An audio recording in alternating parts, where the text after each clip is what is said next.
Casimira and Allen, Perry Funeral Home claims that the majority of infant and fetus remains found here on Friday were unclaimed remains. Detroit police found over 60, and state investigators say they found heinous conditions, including negligence and improper storage.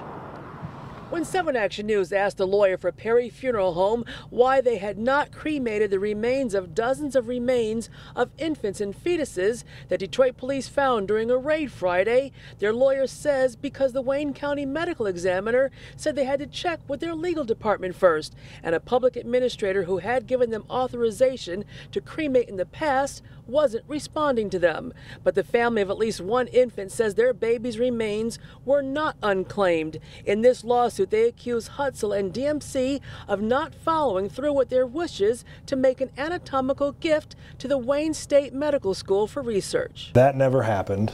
The hospital was negligent in not making sure that that happened after asking the families to do it.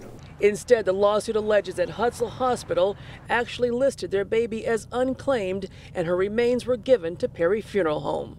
Perry Funeral Home took possession of those remains and kept them at the Wayne State Mortuary Science morgue instead of making final disposition of those remains in a timely manner. The Detroit Medical Center is not commenting because this involves a pending lawsuit.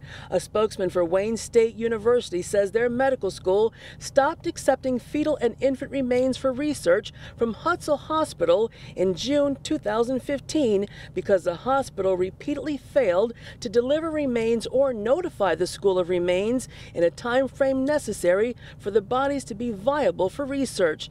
And they say paperwork was also routinely improper or inadequate.